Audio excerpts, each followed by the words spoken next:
Hello, welcome back. Thanks for stopping in again. It's finally the weekend. I get to do something that I want to do. So there's always lots of projects to do. I never get everything done. Some things are more pressing than others, and today I really can't decide what I want to do, but I'll get into something. Come along with me. Let's have some fun. Alright, so I decided that we're going to play with the chainsaw. Now, by play I mean work. And some of you might find working with your chainsaw enjoyable, kind of like I do. I don't know what it is about it. Saws are powerful. I don't know. Guys just like chainsaws. It's just the way it is. So there's a log laying here. This blew over in the windstorm. I suspect it's an ash. I really don't know my trees as well as I'd like. But I'm going to say this is an ash that died. We had the emerald ash borer come through and it's just made a mess of all the ash trees. So the saw, that's a Husqvarna 445 with a 18-inch bar. And you'll see it's sitting on the start of a stool there. I started on that last weekend. My daughter and I were down here in the woods messing around, and I started on that and ran out of gas and didn't feel like walking up the hill to get more gas, and I told her, I said, well, let's go. It's time to go back up to the house anyway, so maybe I'll try and finish that. I need to cut some legs on the bottom of it there. It's so heavy you can't move the thing by hand. So I'll try and cut some legs on that. And as far as the rest of the log, I'm not really sure. I'm just going to mess around and do something with it. You know, that tree took a long time to grow. So I hate to see it lay on the ground here and go to waste. And I don't have a wood stove in my house yet, so I don't need firewood.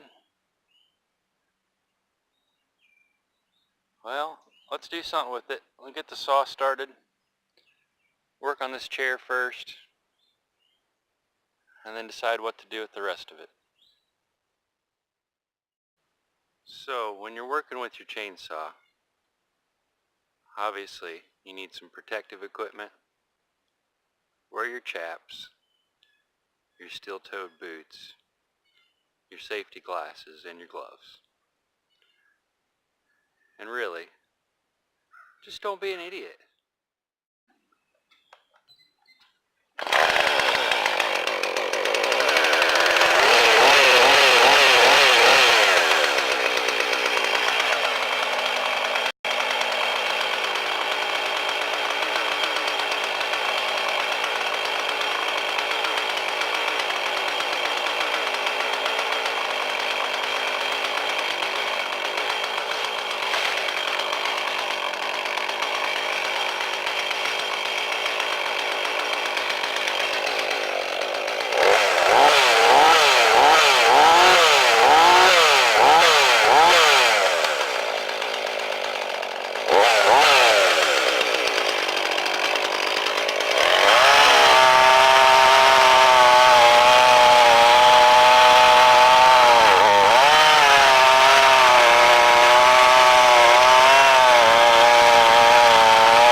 So I got it done. Pretty comfortable. The seat's not deep enough, so you really got to scoot your butt back on it. There's enough. Kind of promotes you to put your back against the backrest and sit up proper, like I never do. The seat back has a nice curve to it. Really feels good, actually.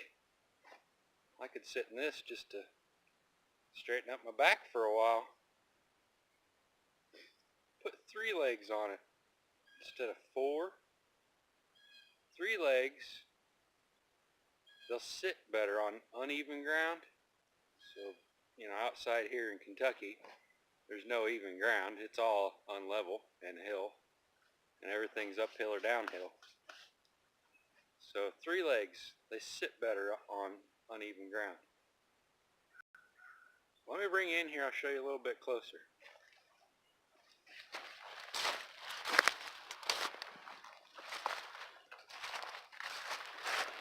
Yes, I signed my masterpiece. All artists sign their work, don't they? So the edges, take your saw, bevel those edges off. That way when your legs are hanging over, you don't have a sharp edge there cutting off the circulation on your legs. Bevel the edges off. Makes it look better anyway.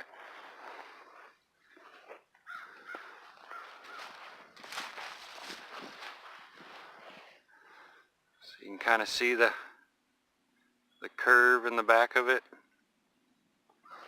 Now, I'm no chainsaw artist, but it's fun to fool around anyway. We tip it over.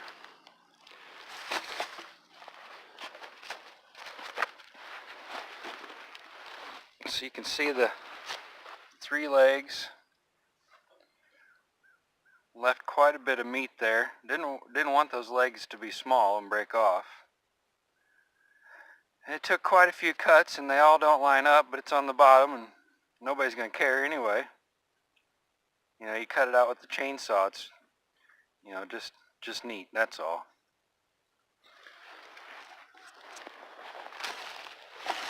Oh, it's still heavy.